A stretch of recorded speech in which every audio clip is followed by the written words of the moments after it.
Hello students, welcome back to magnet brains, your favourite channel. एक ऐसा channel जो provide करता है आपको high quality education, that too free of cost.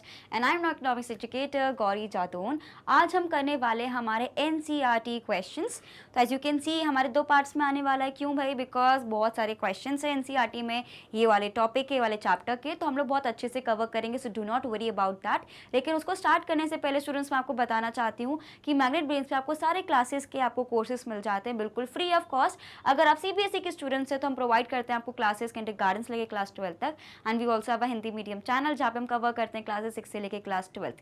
CBSE के अलावा we also follow different state boards, that is UP board, MP board, Delhi board, Bihar board and Rajasthan board. तो ये सारे बोर्ड्स की भी क्लासेस आपको यहाँ पे देखने को मिल जाएंगी।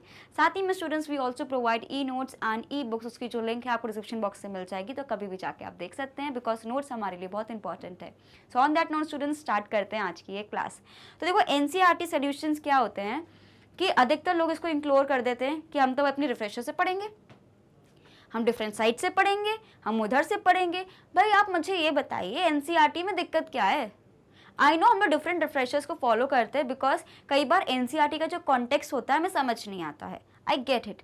लेकिन बेटा आपको ये समझने की ज़रूरत है स्टूडेंट्स दैट सीबीएसई ने खुद मेंशन किया है कि वो रेफरेंस ले रहे हैं एनसीईआरटी से। ठीक है, तो आपको जब क्वेश्चन पेपर में जो टर्मिनोलॉजी है वही एनसीईआरटी से आने वाली है। So why we should ignore this book, है ना? तो ऑफकोर्स रिफ्रेशर्स को आप फॉलो करो टू अंडरस्टैंड द कंटेंट, लेकिन जो एनसीईआरटी सॉल्यूशंस और टॉपिक्स हम कराते हैं उसको इग्नोर नहीं करना है। क्लियर? बिकॉज मैं आपको इसका इंपॉर्टेंस बहुत पहले भी बता चुकी हूँ, हर बार बताती हूँ। So that is why students आपको एनसीईआरटी सॉल्यूशंस तो डेफिनेटली देखने ही देखने, बिकॉज एनसीईआरटी बुक्स तो हार्डली किसी के पास होगी I guess, right? So that is why NCERT को डेफिनेटली आपको फॉलो करना है। तो सबसे पहले we are going to finish the first 10 and remaining in the part 2। ठीक है, तो सबसे पहले हमारे पास जो क्वेश्चन होता है डिफाइन अ प्लान। अब देखो इसको मैं डिटेल में समझाऊंगी। अब ये डिपेंड करता है कि आपके एग्जामिनेशन में कितने मार्क्स का आ रहा है ना? अगर हमारे पास कम मार्क्स का आ रहा है तो कम एक्सप्लेनेशन देंगे। देखो अगर कोई चीज़ 2 मार्क्स की आ रही है, मैं तो बोलती हूँ कि आपको जो भी आ रहा है ना टॉपिक, जैसे कि अगर मेरे पास 2 मार्क्स का कोई टॉपिक आया मुझे लिखना है, या तो आप 2 पॉइंट्स डिटेल में लिख दो, या तो आप 2 पॉइंट्स के साथ साथ एग्जाम्पल लिख दो, या आप +1 करके एक और पॉइंट लिख दो। तो इससे क्या होता है, मार्क्स नहीं कटते कहीं ना कहीं अगर आप सही लिख रहे हो। ऐसा नहीं कि कुछ भी लिख के आ गए 2-3 पॉइंट्स में, लेकिन एक टेक्निक होती है कैसे मुझे फ्रेम करना है। ठीक है, तो अगर मेरे पास ये क्वेश्चन कम मार्क्स का है तो मैं कम लिखूंगी, अगर ज़्यादा मार्क्स का है तो I have to explain in detail. तो प्लानिंग को भी हम लोग बहुत अच्छे से एक्सप्लेन कर सकते हैं, बिल्कुल right. So what is the meaning of a plan students? Plan का एक क्या होता है, एक स्ट्रैटेजी होता है ना, एक वे होता है। इट इज समथिंग जिसके थ्रू आप अपने टारगेट को अचीव कर सकते हो, उसको हम लोग क्या बोलते हैं, प्लान। एक रोड मैप कि आप क्या करने वाले हो, what you are going to do, ये हम लोग पहले डिसाइड कर लेते हैं। We decide in advance, we decide in advance what to do, how to do and who will do it for you. ये मैंने कहाँ से चुराई है? ये मैंने बिजनेस स्टडी से चुराई है प्लानिंग की, है ना? वहाँ पे भी तो प्लानिंग पढ़ते हो, क्योंकि कॉमर्स में जितने भी सब्जेक्ट्स हैं वो रिलेटेड है हमसे। ऐसा नहीं कि बिल्कुल अलग सब्जेक्ट दिया है। इवन फॉर ह्यूमैनिटी स्टूडेंट्स जो हमारे इकोनॉमिक्स पढ़ते हैं, आपको भी थोड़ा बहुत प्लानिंग का तो पता है कि प्लान हम हमेशा आने वाले उसका बनाते हैं ना, पहले का तो नहीं बनाते, बिकॉज जो हो चुका हम उसका कुछ नहीं कर सकते। Plan is always futuristic in nature, means we always prepare it for the future, right? So let's see कि define plan in terms of economics. So plan is defined as a proposal that lists a goal that an economy wants to achieve with a specific period of a time in its available resources. इसका मतलब क्या है? Plan एक basically मेरा एक proposal है कि हमें ये टारगेट को अचीव करना है, इतने समय में करना, और मेरे पास ये रिसोर्सेस हैं। क्लियर? जैसे कि हमें कहीं जाना है घूमने, हम भी तो यही करते हैं, भाई दिवाली का ही वेकेशन है, बजट मेरे पास इतना ही है, अब बता दो कहाँ चलना है। ये क्या है? ये प्लान ही तो है। मतलब रिसोर्स आपने बता दिया कि इतना ही बजट है, जगह का और टाइम का आपने बता दिया कि इतनी ड्यूरेशन में जा सकते हैं, तो अब बताओ कब चलना है, कैसे चलना है, कैसे होगा। तो ये मेरा क्या हो गया, plan. So that is why plan क्या होता है स्टूडेंट्स, एक प्रपोज लिस्ट ऑफ गोल्स रहती है। Propose list of goals means advance में जो मैंने गोल्स डिफाइन करके रखे हैं, यार इस साल तो मुझे दोस्तों के साथ एक आउटिंग पे जाना ही जाना है, ये मैंने अपनी लाइफ का एक गोल बना लिया है। अब मैं यहाँ पे क्या प्लान कर रही हूँ कि मुझे with in a specific period of a time, मतलब यार मेरे पास ये दिवाली का वेकेशन है, तभी मैं फ्री हूँ, तभी जा पाऊंगी, वरना मैं नहीं जा पाऊंगी। और मैंने क्या बोल दिया, भाई मेरा इतना ही बजट है, अब बताओ कहाँ चल सकते हैं। तो ये क्या होता है मेरा प्लान। सो प्लान क्या हो गया, एक लिस्ट ऑफ गोल्स है, इकोनॉमी को जो चाहिए उसमें हम लोग को with in a time period जो अचीव करना है, मेरे पास रिसोर्सेस ये हैं। तो आपने देखा गवर्नमेंट भी प्लानिंग करती है कि एक साल में उसे क्या क्या करना है, इतना बजट है, कैसे अचीव करेंगे। तो ये क्या होता है, मेरा एक प्लान होता है। क्लियर? तो अगर मेरे पास बहुत कम मार्क्स के लिए आए तो सिर्फ इतना लिख दो, काफी रहेगा। You can see the language also कितनी अप्रोप्रिएट है, कितनी अच्छे से लिखा है, राइट? अब मेरे पास क्या आ रहा है, it lays down the optimum ways to utilise the scarce available resources to achieve the predetermined goals. In India, planning is usually done for a span of 5 years, which is called as 5-year plan. अब देखो, आप बोलोगे अब ये नहीं होता है, बिल्कुल करेक्ट बोल रहे हो। हम कब का पढ़ रहे हैं, 1950 से, ठीक है, जैसे यू कैन सी 1950 से लेके 1990 तक का सफर पढ़ रहे हैं। तो उस ड्यूरेशन में 5-year प्लान्स चलते थे। अब 5-year प्लान्स की जगह, मतलब पहले जो इकोनॉमिक हमारा जो कमीशन था, प्लानिंग कमीशन था, उसकी जगह नीति आयोग हमारे पास आ गया है। सो दैट इज वाई यहाँ पे जो 5 year की जहाँ पे प्लानिंग हो रही है, इसमें हम लोग क्या कोशिश करते हैं कि जो भी रिसोर्सेज मेरे पास स्केर्स हैं, स्केर्स रिसोर्सेज मतलब रिसोर्सेज की कमी है, स्केर्सिटी है, तो उसको कैसे हम लोग बेहतरीन तरीके से यूटिलाइज करें, ये हमें फिगर आउट करना पड़ता है। क्लियर? नेक्स्ट क्या है, प्लान्स को अगर हम एक तरीके से कंसिस्टेंट तरीके से ब्रॉडली हम लोग देखते हैं, ये होते हैं स्पेसिफिक और एक होते हैं जनरल गोल्स। स्पेसिफिक का मतलब क्या होता है, एक पर्टिकुलर चीज से रिलेटेड, एंड जनरल का मतलब क्या होता है, हाँ ठीक है सब कर लेंगे। अब जैसे कि बोर्ड्स को निकालने के लिए कि कितना 99% मेरा आ जाए, उसके लिए मुझे एक स्पेसिफिक गोल बनाना पड़ेगा, पर्टिकुलरली मेरा ये गोल है। और जनरल गोल क्या है, लाइफ में I want to do something good, that is a general goal, है ना। आपने बस ऐसे ही बोल दिया कि एक जनरलाइज वे में कि this is what I want to achieve. एक पर्टिकुलर प्लान क्या होता है, एक पर्टिकुलर प्लान क्या होता है, कोई एक चीज को लेके आप प्लानिंग कर रहे हो कि ये चीज मुझे अचीव करनी है। जैसे कि अगर इकोनॉमी ने अचीव किया कि मुझे इन्फ्लेशन तो कम करनी ही करनी है, तो आप उसके लिए कोई एक स्पेसिफिक टारगेट बना रहे हो, प्लानिंग कर रहे हो, वो क्या हो जाएगा मेरे पास, स्पेसिफिक प्लान। और जनरल प्लान मीन्स जो आप बेसिक एक जनरलाइज वे में बनाते हो। सो some of the common goals which are to be included in a plan are economic growth, modernization, self reliance and equity। ये हमारे 4 पैरामीटर्स भी हैं जब हम लोग 5-year प्लानिंग के गोल्स को डिसाइड करते हैं, राइट? इसका स्क्रीनशॉट लेंगे सभी जल्दी से। Done. Plans entails the basic framework on the basis of which the policies are designed. Often various goals are conflicting to each other. For example, modernization reduces labor employment. आप बोल रहे हो कि आपको इंफ्रास्ट्रक्चर डेवलपमेंट करना है, modernisation करना है, लेकिन हम ये भी जानते हैं कि इंडिया में पॉपुलेशन बहुत ज़्यादा है, तो हमें लेबर इंटेंसिव इंडस्ट्रीज़ को प्रमोट करना चाहिए। लेकिन अगर मैं मॉडर्नाइजेशन को प्रमोट करूँगी तो कहीं ना कहीं एम्प्लॉयबिलिटी पे तो मेरा एक डाउट आ ही जाएगा, है ना। नेक्स्ट क्या है, therefore there is a need to maintain a balance among different goals. तो गोल्स आपके अलग अलग हो सकते हैं, लेकिन कितने और कितने हद तक आप उस चीज़ को अचीव करना चाहते हो, what is the limit which you have decided, उसके अकॉर्डिंगली आपको प्लान बनाना पड़ेगा। क्लियर? इसका स्क्रीनशॉट लेंगे सभी। Done. Question number 2, why did India opt for planning. India ने प्लानिंग करने का क्यों सोचा भाई? क्योंकि किसी इंसान की तरह बिना कोई प्लान के अगर हम जाएंगे तो वी विल बी डायरेक्शनलेस, हमें पता ही नहीं होगा कब अचीव करना है, क्या करना है, हमारे पास कितने रिसोर्सेस हैं, कितना टाइम है, ये सब कुछ पता ही नहीं होगा। लेकिन इंडिया ने क्यों ऑप्ट किया? बिकॉज उनको पता था कि हमारे पास जो इकोनॉमी आई है बहुत ही ज़्यादा बैकवर्ड इकोनॉमी आई है, अंडर डेवलप इकोनॉमी आई है, तो उसमें डेवलपमेंट होना बहुत ज़रूरी है। रिसोर्सेज वैसे ही कम है, तो अपने मनगढ़ंत हिट एंड ट्रायल मेथड से अगर हम करने लगते तो फिर जितने रिसोर्सेज थे वो भी चले जाते। तो जब मेरे पास किसी चीज़ की कमी होती है तो मैं और भी ज़्यादा प्लान करके बहुत ही केयरफुली प्लान करती हूँ कि कुछ भी वेस्ट ना हो। सो दैट इज वाई इंडिया ने कहीं ना कहीं ऑप्ट किया प्लानिंग को, सो दैट बिल्कुल भी रिसोर्सेज वेस्ट ना हो, टाइम वेस्ट ना हो, और हम अपने टारगेट को बिल्कुल सही डायरेक्शन में जाके अचीव कर पाए, right? So soon after independence, India had to opt either for capitalism or socialism. Finally, India took inspiration from the success of the planning in Soviet Union and likewise opted for socialism, means welfare, और साथ ही में हमने mixed economy को भी support किया. Although India's political and economical conditions were not as favorable as it were for Soviet Unions, so it could opt for socialism, yet India opted for socialism but with a difference. India zeroed the socialistic idea with a bit strong emphasis on public sector and also involved active participation of the private sector. तो of course हमने कहीं ना कहीं capitalist मतलब होता कि पूरा profit oriented या पूरे प्राइवेट सेक्टर को देने की जगह हमने किया कि हम लोग गवर्नमेंट सेक्टर को ज़्यादा एक तरीके से ज़्यादा पावर्स देंगे, लेकिन साथ ही में प्राइवेट सेक्टर को भी अपने साथ लेके चलेंगे। क्यों? ताकि हमारे पास पता है, हमारे पास जो इकोनॉमी आई है बहुत ही ज़्यादा बैकवर्ड इकोनॉमी आई है, उसकी ग्रोथ के लिए दोनों ही सेक्टर्स का साथ आना ज़रूरी है, और साथ में प्लानिंग करेंगे तभी हम चीज़ों को बेटर कर पाएंगे। राइट, इसका स्क्रीनशॉट लेंगे सभी स्टूडेंट्स। हमने पढ़ा है what is the meaning of capitalism. Capitalism का मतलब क्या होता है? प्रॉफिट ओरिएंटेड हमारी जो इकोनॉमी रहती है। सोशलिज्म क्या होता है? You work for the society का वेलफेयर, वेलफेयर सोसाइटी, है ना। नेक्स्ट क्या है मेरे पास? मिक्स्ड इकोनॉमी का मतलब क्या होता है कि दोनों चीज़ों को इंक्लूड कर रहे हैं, दोनों के बेस्ट कैरेक्टरिस्टिक्स को इंक्लूड कर रहे हैं। कैपिटलिज्म भी है, मतलब प्राइवेट सेक्टर को भी इंक्लूड कर रहे हैं, जैसे कि आपको लिखा है, और साथ ही में हम लोग पब्लिक सेक्टर को भी इंक्लूड कर रहे हैं। दोनों के डिवीजन ऑफ रोल्स हम लोग बिल्कुल अच्छे से कर रहे हैं। Then the Planning Commission in 1950 was established with the motive that the government will be responsible to undertake comprehensive planning for the nation as a whole, where public sector would lay down the basic economic framework and would also encourage private sector for their active participation and contribution to the economic growth. तो हमने क्या decide किया था economic planning में? That public sector will lead from front. Public sector एक तरीके से road map decide करेगी और प्राइवेट सेक्टर को भी बूस्ट करेगी, एनकरेज करेगी कि वो भी आगे बढ़े। तो कौन आगे बढ़ने वाला था? Public sector, right. लेकिन कितने अच्छे से आगे बढ़ पाए हम ये देख चुके हैं एनालिसिस में।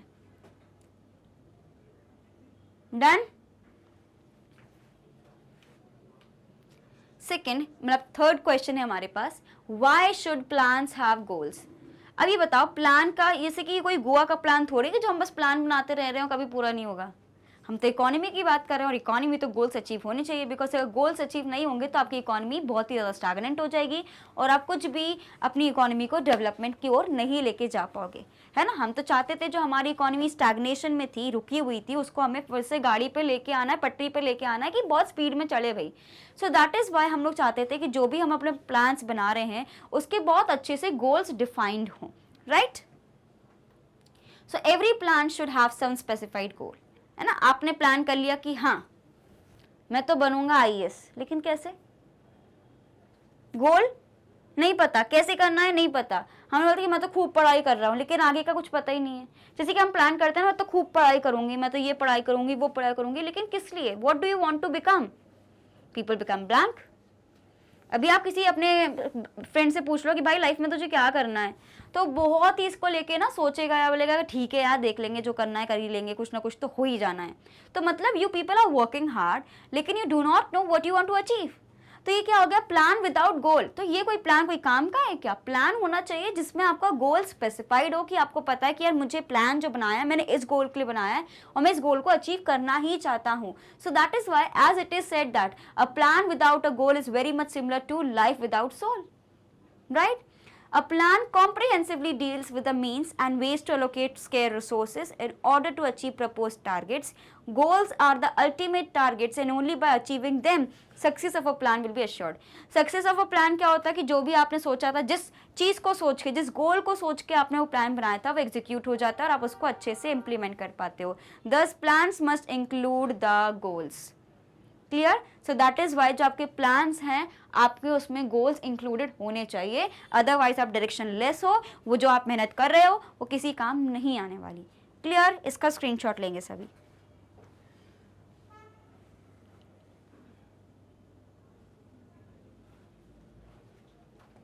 Done students? पक्का? चलो। What are high yielding variety seeds? A very good question. ये क्वेश्चन हमने किस में पढ़ा है? ये पढ़ा है हमने ग्रीन रेवोल्यूशन में। किस में पढ़ा है? ग्रीन रेवोल्यूशन में। ग्रीन रेवोल्यूशन क्यों आया था भाई? Because to bring boost in the agriculture sector, क्योंकि हम चाहते थे कि जो हमारा एग्रीकल्चर सेक्टर है वो कहीं ना कहीं सेल्फ रिलायंट बन जाए। सेल्फ रिलायंट का यहाँ पे क्या मतलब है? बेसिकली कि उसमें सेल्फ एफिशिएंसी आए, रिलायंस आए, मतलब वो खुद से सारी चीजों को कर पाए। जो हमारे पास शॉर्टेज हो रही थी,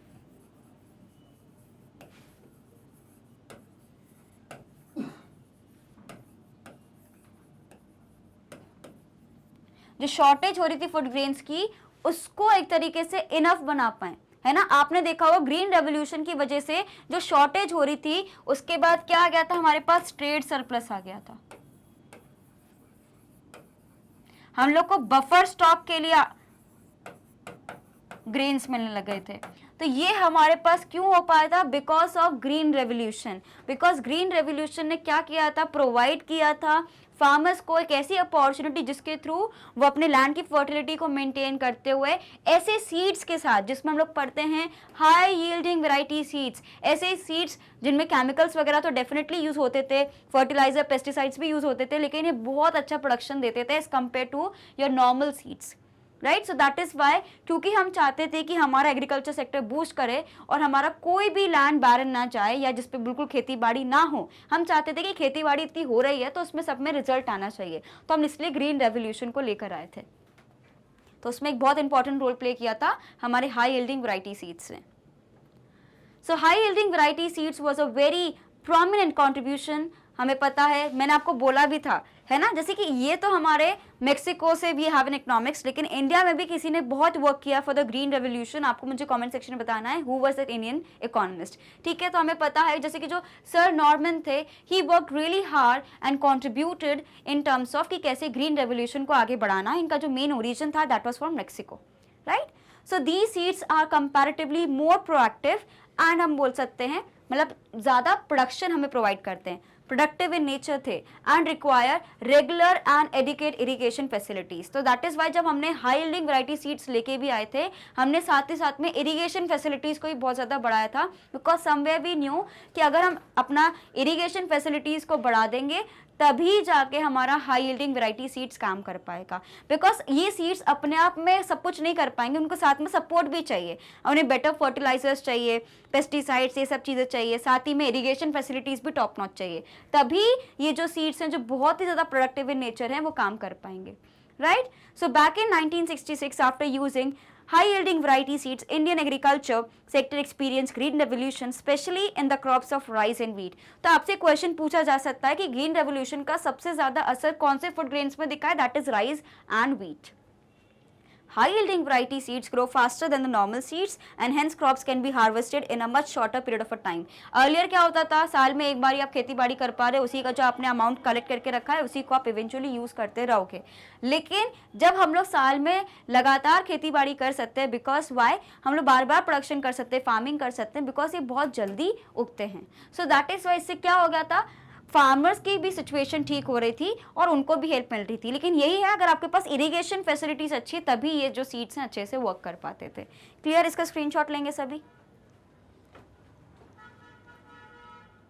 डन।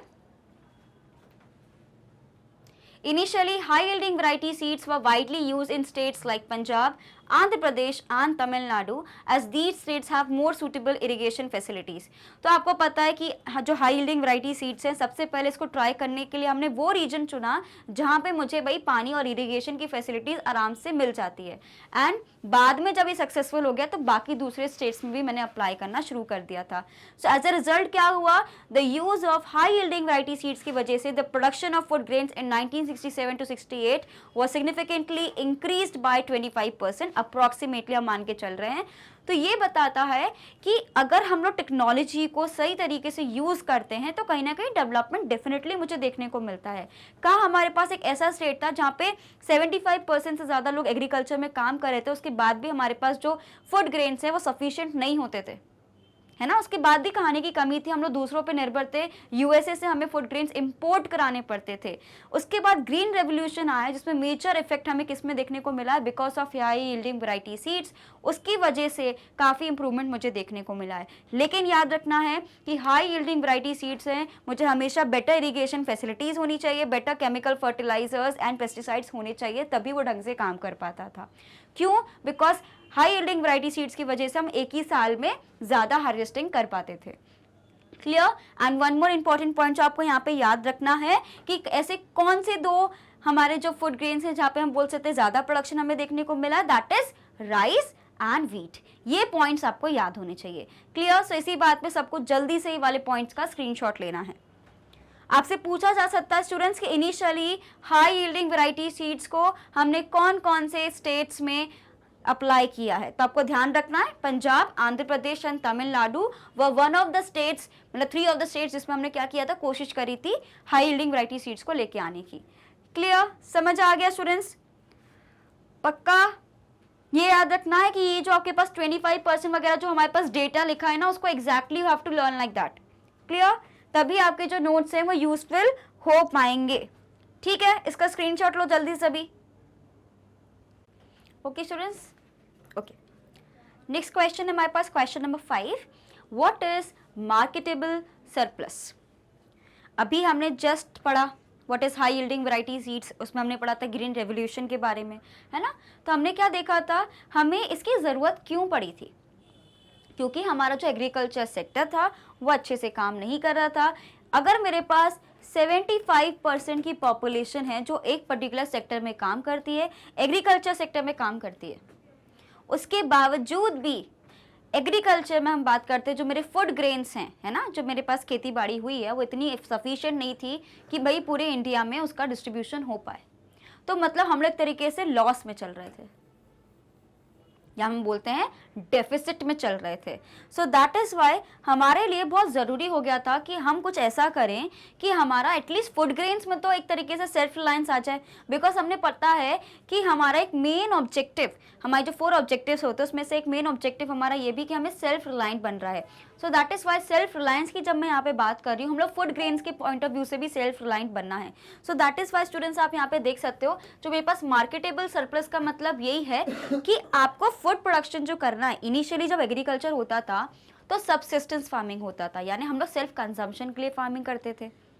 लेकिन हम क्या चाह रहे थे कि सेल्फ कंजम्पशन के अलावा भी फार्मिंग हो, हम लोग ज़्यादा फार्मिंग करें, ज़्यादा ट्रेड हमारे पास आए, ज़्यादा सरप्लस आए, ताकि हम उसको मार्केट में बेच पाए। तो वो सरप्लस जो हम मार्केट के लिए बना रहे हैं, हम उसको क्या बोल देते थे, मार्केटेबल सरप्लस, जो लोगों को भी मिले, जो सीधे डायरेक्टली एग्रीकल्चर में इन्वॉल्व नहीं, उनको भी तो मिलना है। जैसे कि मार्केटेबल सरप्लस ये कि हम लोग के पास घर में राशन आता है, right. So marketable surplus is defined as the difference between the total output produced by a farmer and his on-farm consumption. In simple words, we can say that it is that portion of that total output which is sold by the farmer in the market. यानी अगर उसने 100 रुपए की खेती बाड़ी करी, 30 rupees का उसने बोला उसके घर का काम चल जाएगा, तो 70 का जो है ना वो लोगों को मिलेगा। तो ये जो उन्होंने मार्केट में बेचा, यही मेरे पास क्या होता है, मार्केटेबल सरप्लस। ठीक है, हम इसको क्या बोलेंगे, मार्केटेबल सरप्लस। ये वो सरप्लस है जिसको हम बेच के प्रॉफिट कमा सकते हैं। So that is why marketable surplus क्या होता है, it is a total farm output produce by a farmer, कि जितना भी उसने प्रोड्यूस किया है उसमें से अगर हम माइनस कर देते हैं कि जितना उसने खुद के लिए प्रोडक्शन किया है, मतलब जो जितनी भी टोटल फार्मिंग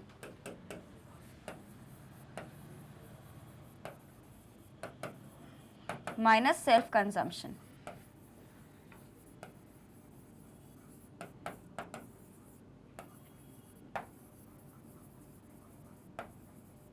उसको हम लोग क्या बोलते हैं, मार्केटेबल सरप्लस। जल्दी से सभी इसका स्क्रीनशॉट लेंगे, quickly everyone. Done. Question number 6 है मेरे पास, explain the need and type of land reforms implemented in the agriculture sector. You remember जब हम एग्रीकल्चर के बारे में बात कर रहे थे, हमने 2 तरीके से चीज़ें पढ़ी हैं। एक तो मेरे पास क्या आया था, लैंड रिफॉर्म्स,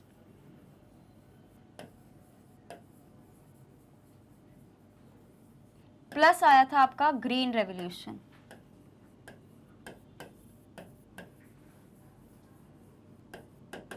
ठीक है, इसमें हमने क्या किया था, हाई यील्डिंग वैरायटी सीड्स का यूज़ किया था। इसमें हमने क्या किया था, सबसे पहले जमींदारी सिस्टम को हटाया।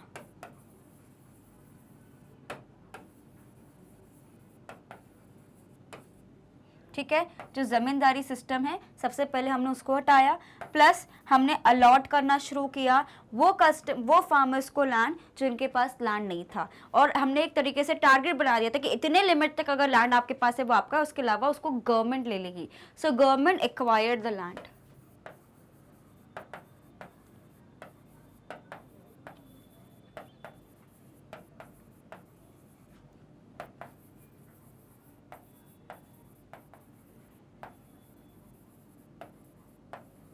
ये फ्रॉम नहीं है, फॉर स्मॉल फार्मर्स, यानी उनके लिए, उनसे नहीं, ठीक है।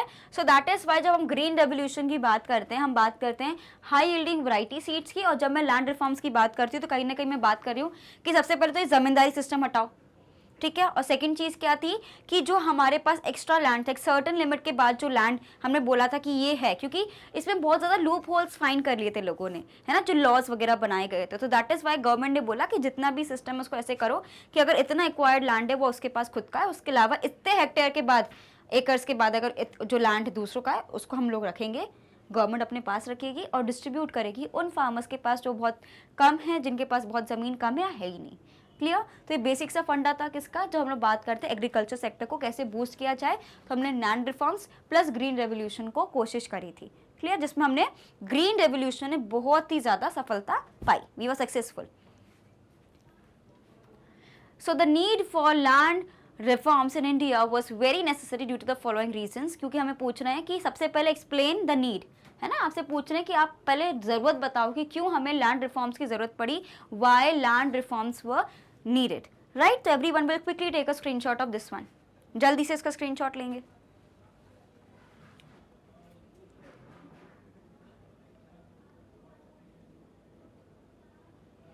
तो अगर हम बात करते हैं लैंड टेन्योर सिस्टम का, मतलब यहाँ पे बात हो रही है कि एक लैंड ओनर हुआ करता था और साथ में कल्टीवेटर्स हुआ करते थे, जो सबसे ज़्यादा जिनके पास लैंड वगैरह होते थे, जो रिच फार्मर्स होते थे, उनको यूजुअली ज़मींदार का टैग दिया जाता था बाय ब्रिटिशर्स। ये पहले से चला आ रहा था, ब्रिटिशर्स ने ये प्रथा चालू कर दी थी। तो क्या होता था, उन्होंने डिफरेंट सिस्टम्स लागू कर दी, जैसे कि ज़मींदारी सिस्टम के बारे में मैंने आपको बताया, ryotwari system and Mahalwari system. इसमें क्या होता था कि कल्टीवेटर्स जो हैं, फार्मर्स हैं, उनसे पर्टिकुलर टैक्सेस लिए जाते थे और उससे कुछ फर्क नहीं पड़ता था कि उस साल उनकी खेती बाड़ी अच्छी हुई है कि बुरी हुई है, टैक्स देना है तो देना ही पड़ेगा। तो ये उनका एक तरीके से प्रेशर हुआ करता था, जिसकी वजह से क्या होता था, फार्मर्स बहुत ज़्यादा सफ़र करते थे। तो क्या होता था, because of this been previously prevalent in the Indian agriculture sector at the time of independence, these was some similarities among these three systems was that the land was mostly cultivated by the tenants and the tenants used to pay the land revenue to their respective landlords। तो हमने यहाँ पे एक feudal system बना दिया था, जैसे कि एक लैंडलॉर्ड है, ठीक है, और क्या है हमारे पास, टेनेंट। तो टेनेंट के पास खुद के, जैसे कि लैंडलेस फार्मर्स आप बोल सकते हैं, इनके पास खुद की ज़मीन नहीं है, तो ये खेती बाड़ी ही करनी आती है, तो जो रिच ज़मींदार रहते थे, लैंडलॉर्ड्स रहते थे, वो बोलते थे आप हमारे खेती पे बढ़िया आप करो, फार्मिंग करो, लेकिन इतना % टैक्स तुम्हें देना पड़ेगा। तो इसमें क्या होता था, उनको मेहनत भी नहीं करनी पड़ रही, उनके लिए कोई और मेहनत कर रहा है, प्लस उनसे आप पैसा और वसूल रहे हो, right. So that is why इनके लिए, टेनेंट्स के लिए बहुत ही मुश्किल सिचुएशन हो जाता था, बिकॉज दे यूज्ड टू पे हाई टैक्स टू लैंडलॉर्ड्स, ठीक है। तो इसकी वजह से क्या होता था कि बहुत ही ज़्यादा सफ़र करते थे, ठीक है। And this led to the exploitation of tenants in a form of exorbitant rents. इसका मतलब क्या होता है, बहुत ही हाई, जितना मतलब है भी नहीं उससे डबल आप चार्जेस उनसे चार्ज कर रहे हो, ज़्यादा आप उनसे टैक्स ले लो या लगान ले रहे हो, ठीक है। तो ये कब हो रहा है, जब लैंडलॉर्ड्स क्या होते थे, टेनेंट से हाई टैक्सेस लेते थे। Clear, everyone will quickly take a screenshot of this one. Done.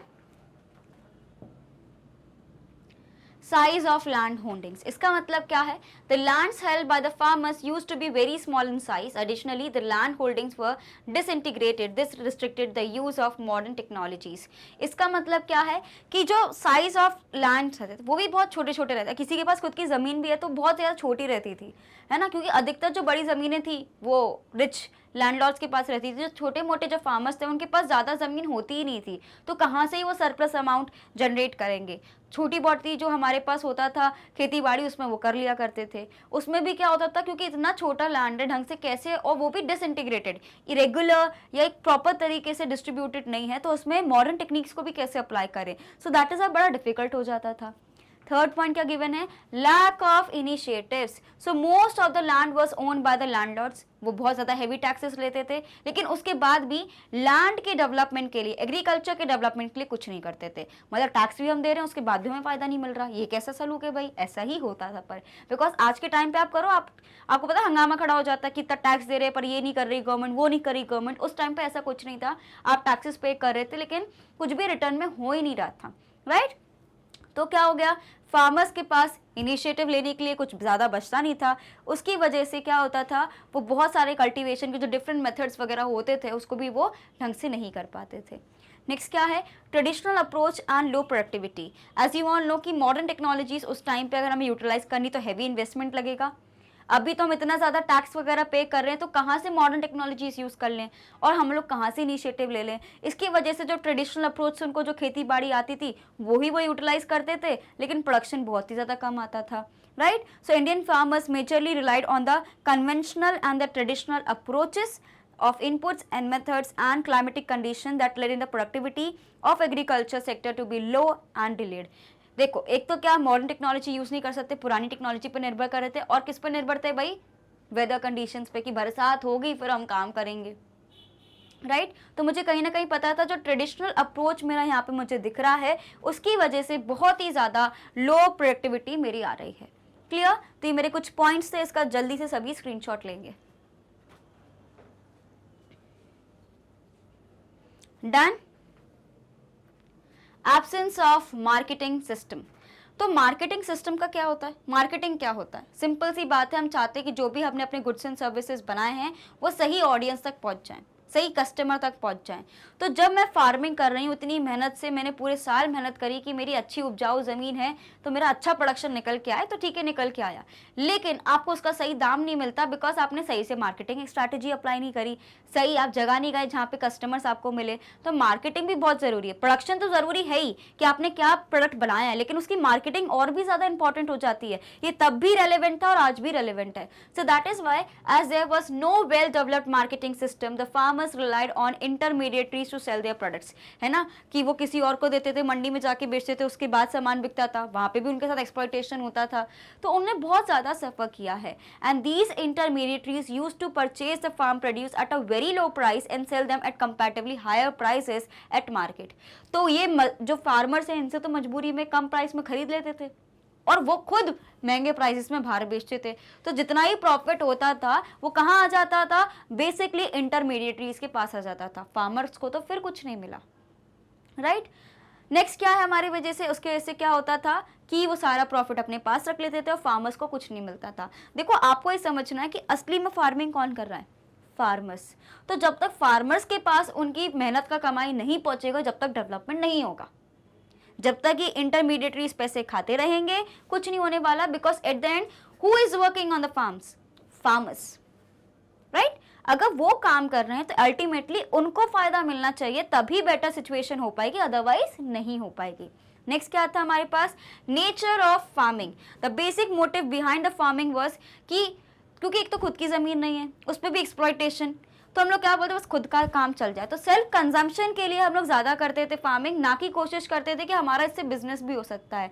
और कहीं ना कहीं हम उनको ब्लेम नहीं कर सकते बिकॉज उनको इतना ज़्यादा एक्सप्लॉइट किया जाता था कि उनके दिमाग में ये सारी चीज़ें आती भी नहीं होंगी।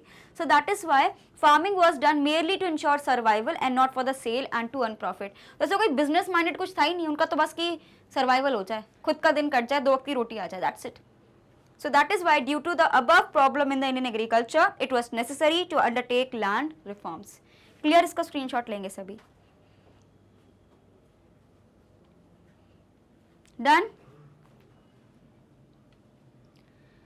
Now, what were the land reforms? अभी हमने सबसे पहले देखा कि what was the need, तो हमने देखा इतने सारे reasons थे कि initiative lack था, लैंड टेन्योर सिस्टम बहुत ज़्यादा था, एक्सप्लॉयटेशन बहुत ज़्यादा था, मार्केटिंग टेक्निक्स नहीं थी, प्रोडक्टिविटी बहुत लो थी, ट्रेडिशनल मेथड्स को यूज़ कर रहे थे। तो इतनी सारी चीज़ें हमने पढ़ी कि जिसकी वजह से हम समझ गए कि नहीं यार ऐसे काम नहीं चलेगा, कुछ अलग करना पड़ेगा। लेकिन हमने क्या किया, हम लोग लैंड रिफॉर्म्स लेके आए। लेकिन व्हाट वर द थिंग, सबसे पहले हमने क्या किया, अबॉलिशमेंट ऑफ इंटरमीडिएटरीज। ये सबसे ज़्यादा पैसा कमाते हैं फालतू में ही, मेहनत कौन कर रहा है, फार्मर्स, उन तक तो पैसा पहुंच ही नहीं रहा, ये पूरा प्रॉफिट लेके गायब हो जाते हैं। तो हमें सबसे पहले तो इन्हीं को भगाना पड़ेगा। तो सबसे पहले हमने ये इंटरमीडिएटरीज को रिमूव करना सही समझा, right? So the main concern of land reform was to abolish intermediaries like zamindars, जागीरदार्स etc. Many steps were undertaken to make the tillers the owners of the land. इसका मतलब क्या था कि जो असली में फार्मर से भाई उनकी खुद की ज़मीन होनी चाहिए, ना कि वो दूसरों की ज़मीन में काम करें और उनका एक्सप्लॉयटेशन हो। सो दैट इज़ वाई सबसे पहले क्या किया कि इंटरमीडिएटरीज को हटाना शुरू किया। नेक्स्ट क्या था मेरे पास, रेगुलेशन ऑफ लैंड। इसका मतलब क्या होता है, जो आप इतना ज्यादा हाई रेंट दे रहे हो उसको रेगुलेट करना जरूरी है कि एक्चुअली में इतना रेंट देने की जरूरत भी है क्या, बिकॉज जितना प्रोडक्शन हो रहा है उसके हिसाब से रेंट दिया जाएगा ना, जो कंडीशन है उसके हिसाब से रेंट दिया जाएगा, आप कितना हाई रेंट चार्ज कर रहे हो। So the cultivators were exploited by forcing to pay more rent, है ना। इसकी वजह से क्या होता था, in the first 5 year plan the maximum rent was fixed to be 1/4 और the 1/5 of the total farm produce, except in Punjab and Haryana where it is 1/3। तो पंजाब में 1/3 कर दिया था, बाकी स्टेट्स में हमने 1/4 कर दिया था कि जितना भी प्रोडक्शन हो रहा है उसके हिसाब से आपको रेंट मिलेगा, ना कि आप उसको अंधाधुना कोई सा भी रेंट चार्ज कर दोगे, ठीक है। So the regulations of rent not only resulted in reduced burden from the tenants but also to share them provided the greater portion of finance into investment on farm। क्या होता था, देखो हम investment कैसे कर पाते, जो मेरे पास सेविंग्स होती हैं उसी को तो मैं इन्वेस्ट कर पाऊंगी। अगर मेरी ऐसी कंडीशन है कि मैं वक्त की, दिन की 2 वक्त की रोटी भी अगर मैं नहीं कर पा रही हूँ, तो ऐसे में कहाँ इन्वेस्टमेंट कहाँ बिजनेस, ये सब थोड़ी ना सोचता आदमी। वो तो सोचता बस आज का दिन निकल जाए, फिर कल सुबह उठ के फिर से मेहनत करनी है। तो आपको यहाँ पे क्या दिख रहा है, अगर फार्मर्स के पास पैसा बचेगा तभी तो वो उसको अपने लैंड में इन्वेस्ट कर पाएंगे, कोशिश करेंगे कि और भी अच्छी खेती बाड़ी हो, उनको मोटिवेशन मिलेगा ना। अभी हम उनका एक्सप्लॉयटेशन ही करते रहेंगे तो उनका मन ही नहीं करेगा। हमने कितने केसेस सुने कि फार्मर्स ने सुसाइड कर लिया, क्यों, बिकॉज सस्टेन करना इजी नहीं है ऐसे कंडीशंस में। उसके बाद भी they are making food for us, they are farming, right. So that is why government को भी लगा कि सबसे पहले जमींदारीज और ये जितने भी इंटरमीडिएटरीज हैं उनको भगाओ, और उन्होंने कोशिश करी कि जो ये रेंट जो सबसे ज़्यादा चार्ज किया जाता है, जिसकी वजह से बर्डन सबसे ज़्यादा फार्मर्स पे आ रहा है, उसको कम करने की हमें कोशिश करनी है। जिसलिए उन्होंने क्या डिसाइड किया कि पंजाब हरियाणा में जितना ही प्रोडक्शन हो रहा है उसका 1/3 जो है वो देंगे और बाकी के स्टेट्स में 1/4। ठीक है, क्लियर। इसका जल्दी से सभी स्क्रीनशॉट लेंगे।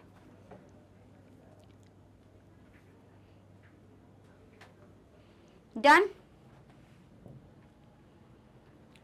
कंसोलिडेशन ऑफ होल्डिंग्स, इसका मतलब क्या होता है, the land holdings were small and also fragmented because of which it was became necessary to consolidate the land holdings for the use of modern advance technology. अब suppose मेरे पास ये ज़मीन है, ठीक है, बहुत बड़ी ज़मीन है, इसको ऐसे ऐसे हम डिवाइड कर दें, मतलब ऐसा कुछ है नहीं, कोई किसी की इतनी ज़मीन है, किसी की इतनी ज़मीन है, किसी की सिर्फ इतनी ज़मीन है, किसी की ये पूरी ज़मीन है, फिर इसी के आप हद से कर दो। तो ऐसे में कहाँ से हम चीज़ें यूज़ कर पाएंगे, तो सबसे पहले क्या ज़रूरी था कि भाई लैंड को एटलीस्ट कंसोलिडेट कर दो, सही तरीके से डिस्ट्रीब्यूशन उसका कर दो जितनी जिसकी ज़मीन उस हिसाब से। तो सबसे पहले क्या ज़रूरी था कि हमें कंसोलिडेटेड करना पड़ेगा, सही तरीके से अरेंज करना पड़ेगा, तभी तो हम मॉडर्न टेक्निक्स और टेक्नोलॉजी को यूज़ कर पाएंगे। फ्रेगमेंटेड का मतलब क्या होता है, अलग अलग डिस्ट्रीब्यूटेड। तो जो लैंड था हमारे पास, एक तो बहुत ज़्यादा छोटा था और साथ में फ्रेगमेंटेड था। तो सबसे पहले क्या ज़रूरत थी कि हम उसको कंसोलिडेट करें, एक जैसा करें, रेगुलर करें, अच्छे से डिवाइड करें, सो दैट हम लोग मॉडर्न टेक्नोलॉजीज का यहाँ पे यूटिलाइजेशन कर पाएं। ठीक है, ये समझ गए सभी। And the farmers were the given consolidated holdings which was equal to the total of the land in their various fragmented plots. तो जैसे कि अभी मैंने आपको एग्जांपल दिया कि अगर किसी की ये ज़मीन है, ये ज़मीन है, किसी की ये ज़मीन है, ये है, तो ये अलग अलग की जगह हमने डिसाइड किया, ठीक है, आपका ये है और ये है ना, तो इन दोनों का टोटल कितना हो गया, जैसे कि हमारे पास हो गया इतना एकड़, ठीक है, ये ज़मीन आपके पास गई। तो हम लोग उसी के बेसिस पे डिवाइड करते थे, ऐसा नहीं कि सबको इक्वली बांट दिया हमने, ये नहीं करेंगे, बिकॉज ये तो नाइंसाफी हो जाएगी जिनके साथ, जिनकी ज़्यादा ज़मीन है। तो जितना आपका एरिया आपका था लैंड का, उसी हिसाब से आपको डिवाइड किया गया था, लेकिन साथ में जो ऐसे छोटे छोटे प्लॉट इधर उधर घूम रहे हैं उन सबको जोड़ दिया, ठीक है, ताकि हम लोग बेटर टेक्निक्स वगैरह यूटिलाइज करा पाए। अब एक फार्मर की ज़मीन एक यहाँ पे, एक यहाँ पे, वो कैसे करेगा चीज़ों को हैंडल, इससे अच्छा दोनों को यहीं जोड़ दो ना, तो ये आपका छोटा सा पोर्शन हो गया, यहाँ आप बढ़िया खेती बाड़ी करते रहो, कहाँ एक यहाँ थी, कहाँ एक यहाँ थी, राइट। समझ आया। So this enabled the farmers to enjoy the benefits of associated with the large scale production। अब हमारे पास ज़्यादा ज़मीन हो गई, हम अच्छे से प्रोडक्शन कर पाएंगे। तो एक बहुत ही अच्छा स्टेप लिया गया बाय द गवर्नमेंट, राइट। इसका स्क्रीनशॉट लेंगे सभी जल्दी से, quickly. Done. Land ceiling, land ceiling का मतलब क्या होता है, अगेन हमने ये बात करी थी जब हमें लगा कि यार बहुत ज़्यादा मिसयूज़ हो रहा है और बहुत ज़्यादा अपनी पावर का यूज़ करके छोटे छोटे फार्मर्स को परेशान किया जा रहा है, तो उसके बाद गवर्नमेंट ने ये स्टेप लिया था। इसका मतलब क्या होता है, लेजिस्लेटेड मतलब बाय लॉ, ठीक है, कोई भी अपने मन से कुछ नहीं कर सकता। By law fixed amount of land that an individual में होल्ड, अगर मैंने बोल दिया कि इतना % का जो लैंड है एक इंडिविजुअल रख सकता है और इसके अलावा जितना भी एक्स्ट्रा लैंड है वो गवर्नमेंट के पास जाएगा तो जाएगा। तो यही उनने किया था। The basic concern behind this step was to promote equality of ownership of land holdings and this help in reducing the concentration of land holdings in the few hands, कि भाई किसी एक इंसान के पास ज्यादा जमीन रहे, इससे अच्छा है कि सब में बट जाओ, सबका उद्धार हो, है ना, क्योंकि सोशल वेलफेयर में हम बिलीव करते हैं। मतलब ऐसा भी लॉस नहीं, हमने ऐसा डिफरेंट प्रोपोर्शंस के थ्रू हमने डिसाइड करा था, ऐसे नहीं कि बिल्कुल हमने तय कर दिया, बिल्कुल प्रॉपर प्लानिंग के साथ सारी चीजें हुई थी। ठीक है, इसका मतलब क्या होता है, गवर्नमेंट कन्फेस्टिगेट कर लेती, मतलब एक तरीके से हड़प लेती थी चीजें। हड़पना भी एक तरीके से थोड़ा एक्सट्रीम वर्ड हो जाएगा, वी विल यूज, कि सील कर देती थी कि इतना एरिया जो है वो गवर्नमेंट के पार्ट में आएगा, बाकी का एरिया आपका खुद का है। अब इसका दिक्कत क्या हुआ, ये ज्यादा सक्सेसफुल इसलिए नहीं हुआ क्योंकि अब मुझे पता था कि मेरी जमीन खतरे में, ये तो ये लोग फार्मर्स को दे देंगे। तो मैंने क्या बोला, अपनी जमीन से अपना नाम हटा के अपनी वाइफ का नाम लिखवा दिया, अपने बेटे का नाम लिखवा दिया, अपने किसी कजिन का नाम लिखवा दिया। तो आपके पास तो इतना ही लैंड है, लेकिन क्या होता था, इससे अपने घर में ही जमीन रहती थी। तो गवर्नमेंट का क्या मोटिव था कि भाई जमीन जो है जो बच जाएगी उसको हम लोग स्मॉल फार्मर्स को बांट देंगे, ये हो नहीं पाएगा बिकॉज सभी ने अपने अपने घर वालों को नाम लगा दिया था। क्लियर, तो इसलिए ज्यादा हमारा सिस्टम चल नहीं पाया। क्लियर, इसका स्क्रीनशॉट लेंगे जल्दी से सभी। डन। नेक्स्ट क्या था हमारे पास, cooperative farming. This step was taken for the purpose of tackling the problems due to the subdivision of holdings. Small scale farming by an individual landholder is neither profitable nor productive. Hence, these measures encourage the different farmers to aggregate their farms and perform farming jointly. अब देखो, मुझे पता है कि काफी ऐसे farmers हैं जिनके पास बहुत ही कम जमीन है। अब ऐसे में वो क्या ही बनाएंगे, कितना खाएंगे, कितना बचाएंगे और कितना प्रॉफिट कमाएंगे, है ना। तो हमने क्या बोला कि भाई तुम्हारे पास भी इतनी जमीन है, मेरे पास भी इतनी जमीन है, दोनों मिलकर उगाते हैं, ज्यादा प्रोडक्शन होगा, फिर डिवाइड कर लेंगे 50-50%। तो इसका मतलब क्या होगा, कोलैबोरेटिव फार्मिंग चल रहा है, कॉपरेट करके एक दूसरे के साथ फार्मिंग कर रहे हो, कि आपका कोई दोस्त है, आपको लग रहा है कि इसका भी फार्म है, मेरा ही फार्म है, कनेक्टेड है, तो साथ में मिलकर काम कर लेते हैं, एक पार्टनरशिप हो जाएगी। तो उसी को हम लोग क्या बोलते हैं, cooperative farming. And this increase the productivity significantly, greater profits were generated for individual farmers, है ना। तो उससे क्या होगा, बेटर हमारे पास प्लेस है, ज्यादा स्पेस है, तो हम ज्यादा अच्छे से प्रोडक्शन कर पाएंगे, तो ये हमारे लिए फायदे का सौदा है, right. Quickly take a screenshot of this one.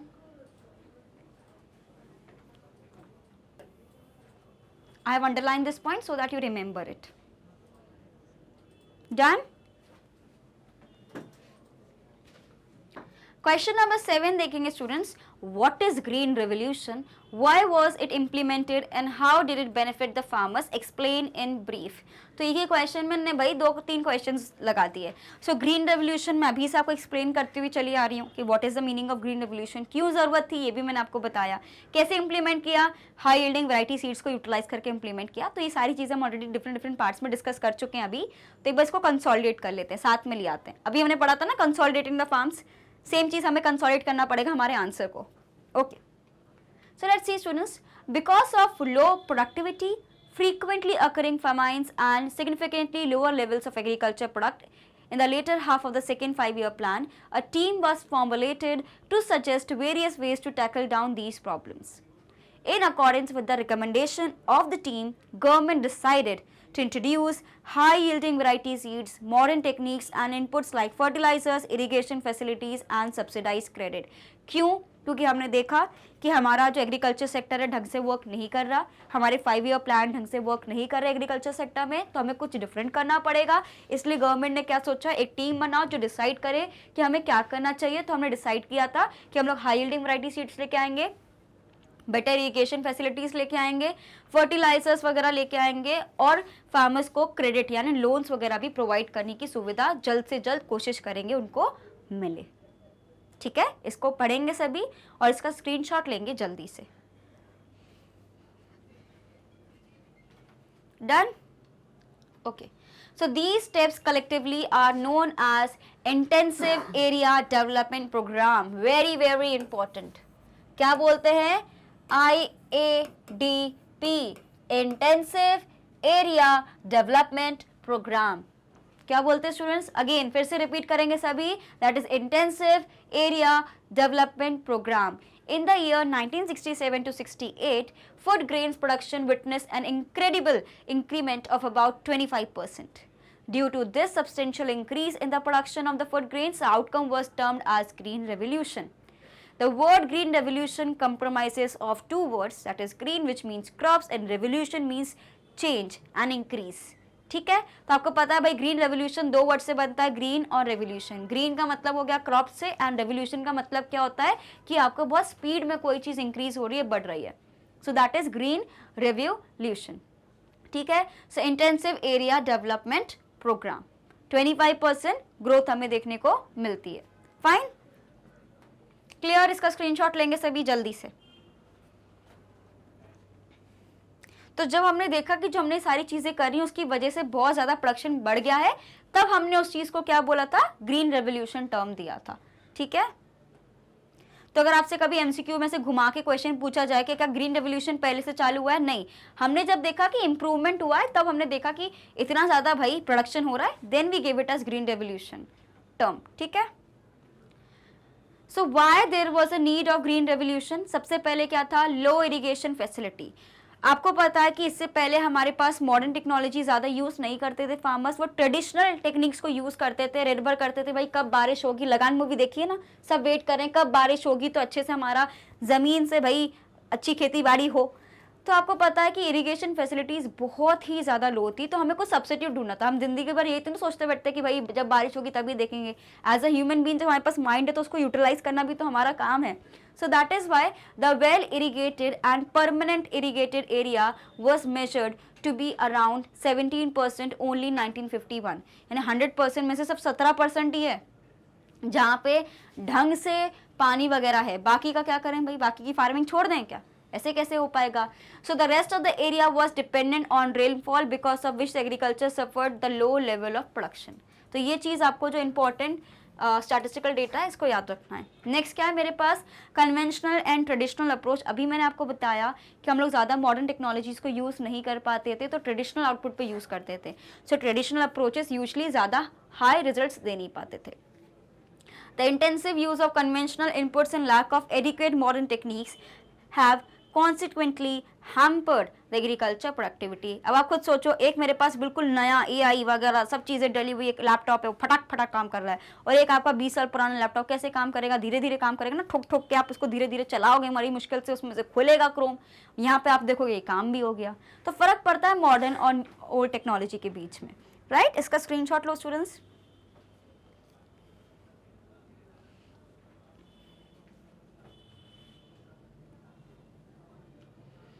Next है हमारे पास फ्रीक्वेंट अकरेंस ऑफ फेमाइन्स. इसका मतलब क्या होता है कि हमने ये भी देखा था बिकॉज ज़्यादा फूड ग्रेन्स आ नहीं रहा था तो मार्केटेबल सरप्लस हमारे पास आ नहीं रहा था. तो जब फार्मर को ही नहीं मिल रहा है खाने के लिए तो बाकी लोग को कैसे मिलेगा. तो उसकी वजह से क्या होता था, बहुत ही ज़्यादा गरीबी है ना, गरीबी की वजह से बहुत ज़्यादा डिजीजेस, भूख की वजह से आप बोल सकते थे कि लोगों की डेथ हो रही है. तो ये बहुत ज़्यादा बढ़ गया था.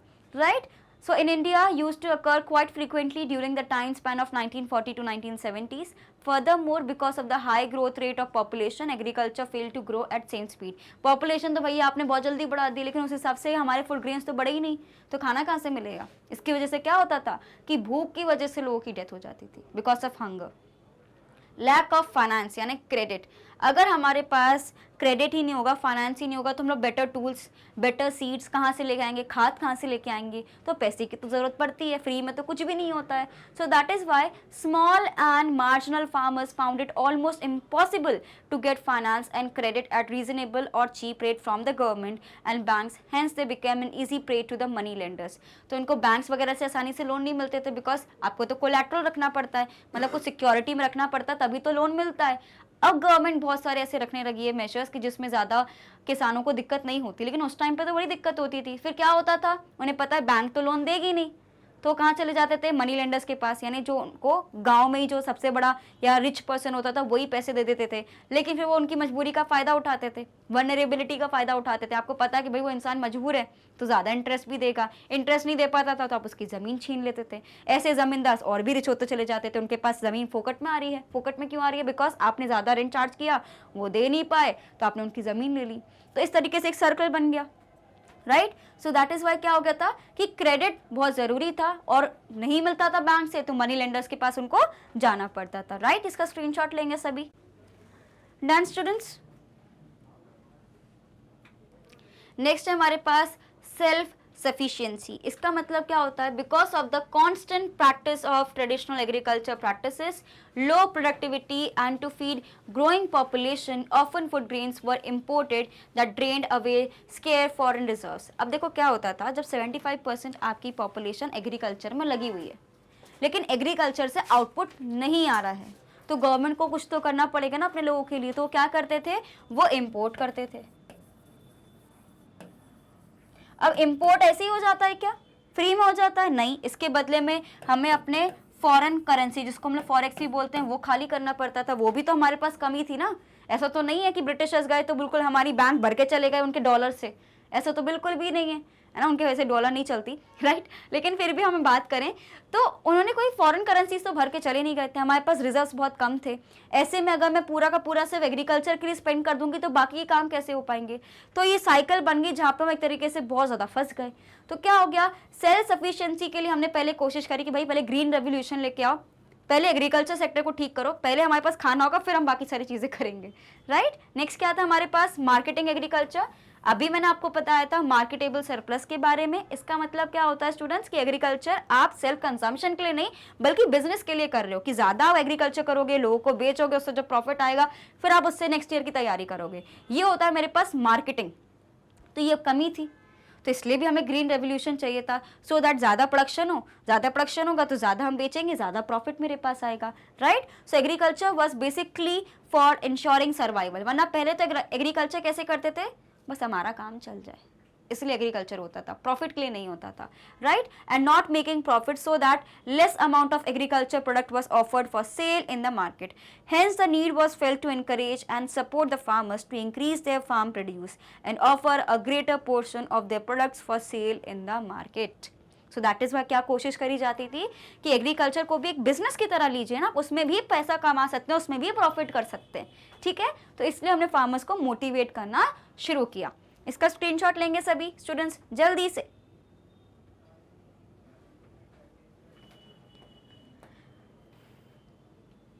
Question number 8, explain growth with equity as a planning objective. देखो हमें पता है कि हमारे कुछ मेजर्स रहते हैं। एक क्या है हमारे पास? सेल्फ रिलायंस, यहाँ पे भी लिखा हुआ है ना, सेल्फ रिलायंस।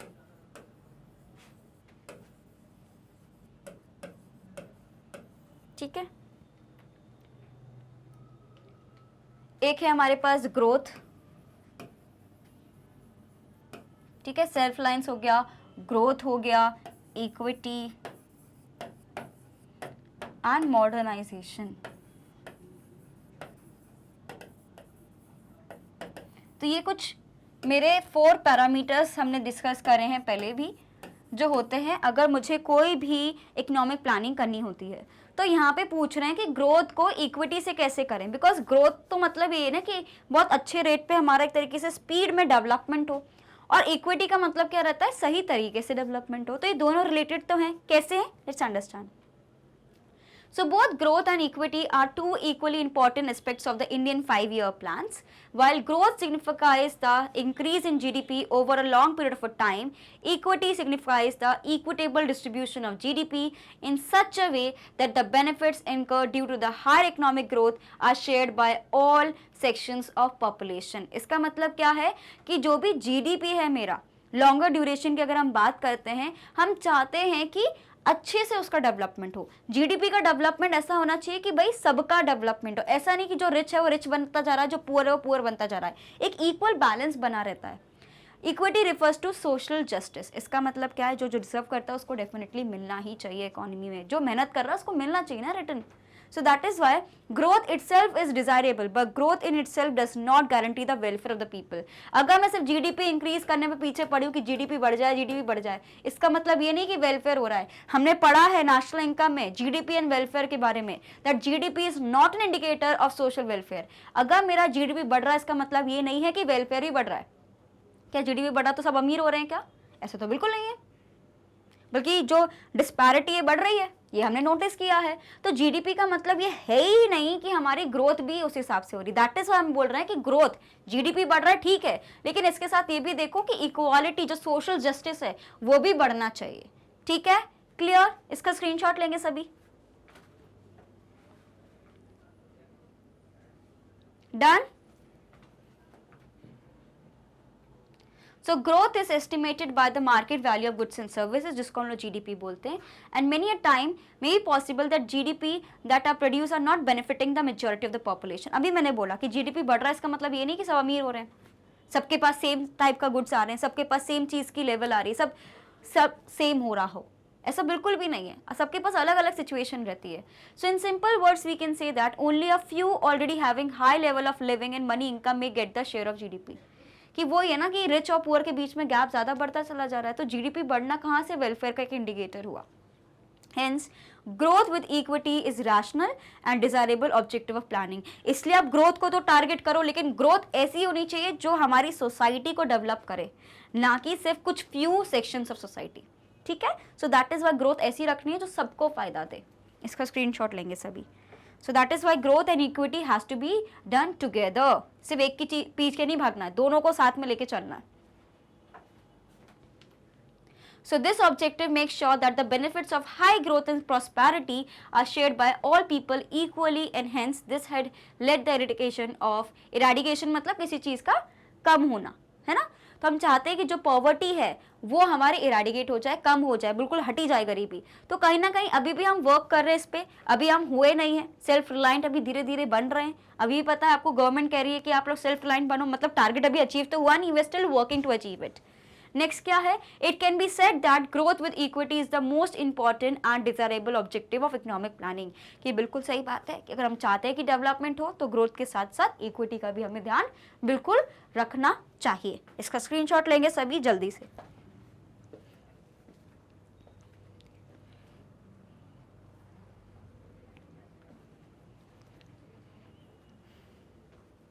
डन, पक्का, आगे बढ़े। Question number 9. Does modernization as a planning objective create contradictions in the light of employment generation? Explain. Very nice question. ये होते हैं क्वेश्चंस मेरे पास थोड़े दिमाग घुमाने वाले, जो पेपर में डायरेक्टली नहीं आता, जो हमारे बुक्स में है वो डायरेक्टली नहीं गिवन रहता, थोड़ा दिमाग लगा के क्वेश्चन को फ्रेम करके अपनी अंडरस्टैंडिंग से हमें करना पड़ता है। So it's a very good question, इसको स्टार मार्क कर लो। अब तो सबसे पहले तो इस स्टेटमेंट को हमें समझना है बहुत ध्यान से। Modernisation as a planning objective, क्योंकि हमने पढ़ा है कि मेरे 4 ऑब्जेक्टिव्स होते हैं, कौन कौन से, एक होता है ग्रोथ, एक होता है मेरे पास मॉडर्नाइजेशन, फिर आता है मेरे पास सेल्फ रिलायंस, या हम लोग ज़्यादा सेल्फ सफिशिएंसी के लिए फोकस कर रहे हैं, एंड लास्ट में मेरे पास होता है इक्विटी। मॉडर्नाइजेशन का मतलब है कि हर तरीके से मॉडर्न होना, चाहे मॉडर्न टेक्निक्स का यूज़ करना हो, इंफ्रास्ट्रक्चर में डेवलपमेंट हो, इंडस्ट्रीज हो, हर तरीके से हम डेवलपमेंट करना चाह रहे हैं। बिल्कुल सही बात है, मॉडर्नाइजेशन मेरा एक ऑब्जेक्टिव है। अभी क्या बोल रहे हैं, क्या मॉडर्नाइजेशन कहीं ना कहीं एम्प्लॉयमेंट जनरेशन में हैम्पर कर रही है? हैम्पर कर रही है मतलब कि रुकावट है? क्या मॉडर्नाइजेशन मेरे एम्प्लॉयमेंट में कमी ला रही है? ये पॉसिबल है क्या? बताओ जल्दी से। एक मेजर रीज़न तो है, क्योंकि अगर ज़्यादा मॉडर्नाइजेशन होगा, हमें पता है कि जो मेरी पॉपुलेशन है कितनी ज़्यादा है, हम लोग के पास ज़्यादा लेबर है, ज़्यादा लोग काम करने के लिए, तो ज़्यादा आप मशीन्स पर निर्भर करोगे तो लोग कहाँ जाएंगे? एक मेजर रीज़न तो यही है कि अगर हम लोग ज़्यादा मशीन से काम कराएंगे तो लोगों को क्या होगा, वो तो ऐसे ही बैठे हैं unemployed.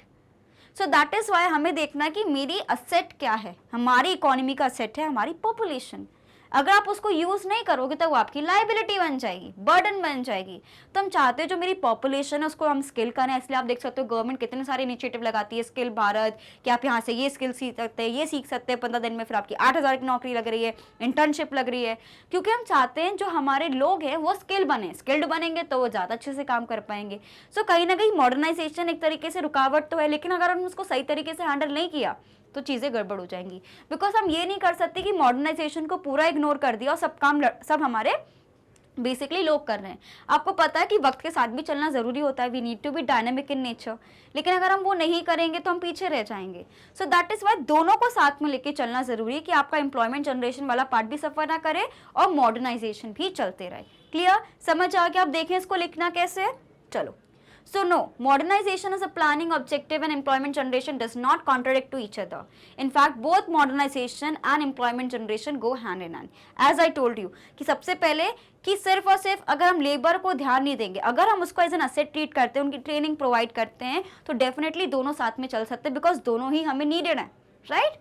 So while modernization signifies the use of new and modern technology in production process that may some people lose their jobs in the initial stage, कि बिल्कुल सही बात है कि स्टार्टिंग में तो जैसे कि आपने देखा हो जब एकदम से कंप्यूटर्स वगैरह आ गए तो कितने लोगों का काम गया था, तो ये होता है, दे लूज देयर जॉब्स। जैसे कि अभी एआई आई है तो सब क्या बोल रहे हैं कि अब तो आधी जॉब्स एआई कर देता है तो लोगों की जरूरत नहीं है, but eventually the use of modern technology and input will result in increase productivity and consequently the income of the people will also rise. अब देखो, अब ज्यादा हमारा तेजी से काम होने लगेगा तो काम भी तो ज्यादा आएगा, तो उसको करने के लिए भी लोग चाहिए, तो इवेंचुअली हम देखेंगे कि एम्प्लॉयमेंट जनरेशन होगा, लेकिन आपको उसके लिए स्किल्ड होना भी जरूरी है। दैट इज वाई गवर्नमेंट बहुत ज्यादा ऐसे स्कीम्स पे काम करे जहाँ पे यूथ को स्किल्स प्रोवाइड की जा रही है ना? So that is why, but eventually the use of modern technology and input will result in increase productivity, and इससे क्या होगा, कहीं ना कहीं लोगों की इनकम भी बढ़ेगी, और इनकम बढ़ेगी तो डिमांड भी बढ़ेगी, और डिमांड बढ़ेगी तो फिर से प्रोडक्शन करना पड़ेगा,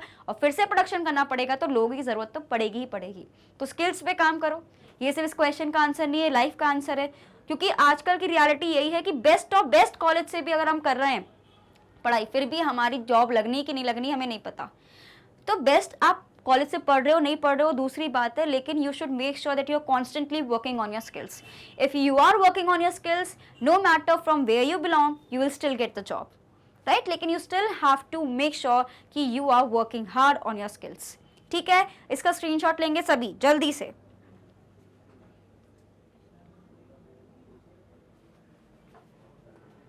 आप इसी क्वेश्चन को अगर आप कंफ्यूज हो पेपर में तो कैसे लिख सकते हो, अगर येस या नो में नहीं दे पा रहे तो आप ऐसे भी लिख सकते हो, to some extent I believe that modernisation can hamper and contradict, लेकिन इन मेनी वेज आपको दोनों तरीके से समझाना पड़ेगा। In many ways modernisation can eventually increase the productivity and hence it will result in increase in employability also. Clear? ऐसे करके भी समझा सकते हो, right? So in order to fulfill this increased demand and more job opportunities, इसकी वजह से क्या होगा, और भी जॉब अपॉर्चुनिटीज आएंगी, बिकॉज डिमांड ज्यादा हो रही है मार्केट में। इससे क्या होगा, लोगों को एम्प्लॉयमेंट ही तो जनरेट होगी। फिर hence both modernization and employment generation are not contradictory but both are important, और साथ में अगर होगा तो बहुत अच्छी बात है। So they both are complementary to each other, not opposite of each other, है ना? बिकॉज अगर मॉडर्नाइजेशन होगा, ज्यादा काम का जल्दी होगा तो ज्यादा काम भी तो मिलेगा, और ज्यादा काम मिलेगा तो ज्यादा लोग चाहिए रहेंगे, तो एम्प्लॉयबिलिटी स्किल्स ऐसे यानी एम्प्लॉयमेंट हमारा जरूरत पड़ेगी। क्लियर? इसका स्क्रीनशॉट लेंगे सभी जल्दी से। डन स्टूडेंट्स, पक्का? आगे बढ़े। क्वेश्चन नंबर 10 है मेरे पास, the last question of today. Why was it necessary for a developing country like India to follow self-reliance as a planning objective? A very good question. हम ये बोल रहे हैं कि भाई अभी अभी तो फ्रीडम मिली है, अभी अभी इंडिपेंडेंस मिली, अभी से तुम्हें सेल्फ रिलायंट बनने की क्या पड़ी है, अभी थोड़ा टाइम दीजिए। अचानक से कैसे ही आपने जैसे इंडिपेंडेंस मिला आपने प्लानिंग ऑब्जेक्टिव ही रख दिया कि मुझे सेल्फ रिलायंस चाहिए। तो ये क्वेश्चन क्या है, that if you are a developing country, India was a developing country, still a developing country, we were earlier self reliant, है ना? पहले थे हम लोग सेल्फ रिलायंट, लेकिन जब इतनी सारी चीज़ें हुई तो हमारी जो इकोनॉमी थी बहुत ही ज़्यादा बैकवर्ड हो गई, स्टैगनेंट हो गई। तो क्वेश्चन आपसे ये पूछा जा रहा है कि व्हाई डिड इंडिया चोज कि वो कोशिश करेगी कि वो सेल्फ रिलायंट बने।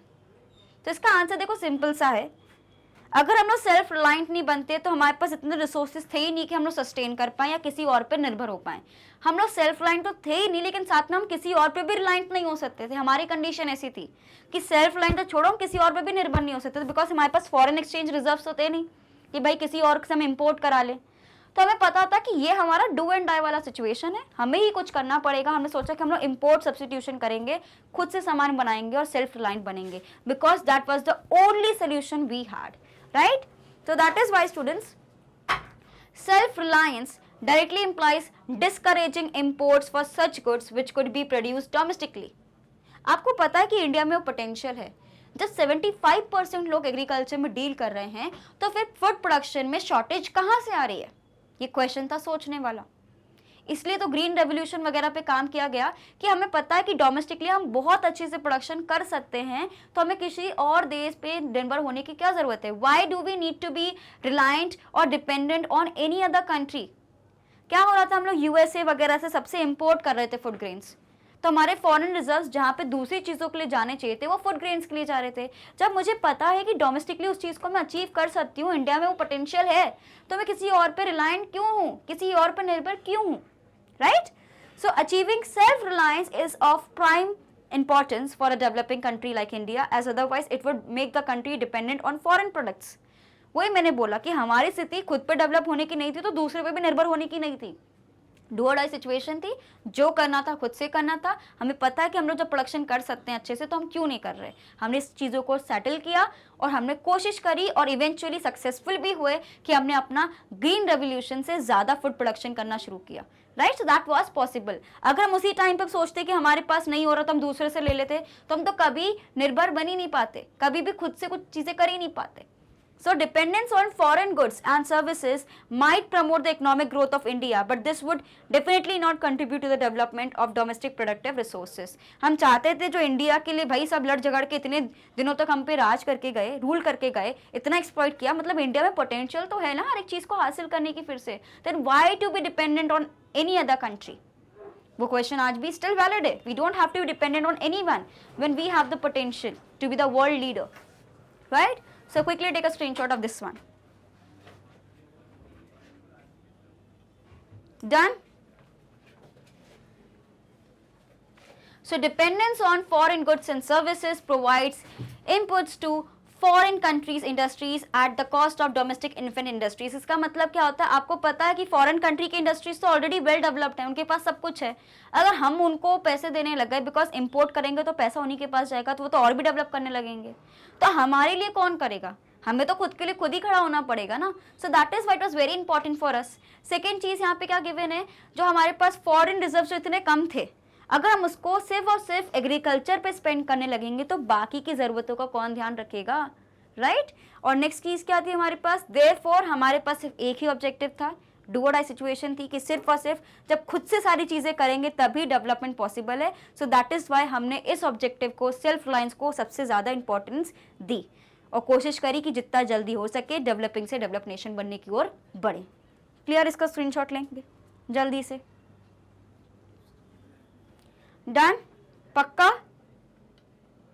तो with the students we finish the 10 questions, 10 NCERT questions, जहाँ पे बहुत अच्छे से हमने रिवीजन भी किया, चीज़ों को समझा। होपफुली आपको ये क्लास अच्छी लगी हो स्टूडेंट्स। अगर आपको अच्छी लगी तो डेफिनेटली मुझे कमेंट सेक्शन में आपको बताना है, अपने फ्रेंड्स के साथ भी आपको बहुत अच्छे से शेयर करना है, right students. As you all know कि मैग्नेट ब्रेन्स एक ऐसा प्लेटफॉर्म है जो आपको प्रोवाइड करता है high quality education, that too free of cost. अगर मैं बात करूँ स्टूडेंट्स सीबीएसई की, हम कवर करते हैं क्लासेस किंडरगार्टन से लेकर क्लास 12 तक, and we also have a Hindi medium channel जहाँ पे हम कवर करते हैं क्लासेस 6 से लेकर क्लास 12 तक। सीबीएसई के अलावा जो डिफरेंट स्टेट बोर्ड्स को हम लोग फॉलो करते हैं, that is Delhi board, Bihar board, UP board, MP board and Rajasthan board. And इसके अलावा आपको क्रैश कोर्स, स्पोकन को जो इंग्लिश का कोर्स है वो भी मिल जाएगा, साथ ही में वैदिक मैथ्स का भी कोर्स आपको यहाँ पे देखने को मिल जाता है। आपको सारी प्लेलिस्ट, सारे कोर्सेज बहुत आराम से हमारे एप्लीकेशन और हमारे वेबसाइट पे भी दिख जाएंगे, तो डेफिनेटली आप उसको भी जाके देख सकते हैं। साथ ही में students we also provide e notes and e books, उसकी जो लिंक है आपको डिस्क्रिप्शन बॉक्स से मिल जाएगी, so you should definitely check it out too. And students हमें आपको सिर्फ यूट्यूब पे नहीं, डिफरेंट सोशल मीडिया साइट्स पे भी फॉलो करना है, चाहे वो हमारा फेसबुक हो, इंस्टाग्राम हो, ट्विटर हो या व्हाट्सएप हो, ताकि कोई भी इंपॉर्टेंट अपडेट आपसे बिल्कुल ही मिस ना हो। और ऐसे ही आपको लगातार आना है, अच्छे से क्लासेस को अटेंड करना है, अपने नोट्स बनाने और हमें बोर्ड्स में बहुत अच्छा परफॉर्म करना है, right students. On that note, bye bye, I will see you in this video, and till then take care, revise and keep learning on Magnet Brains. Thank you for watching.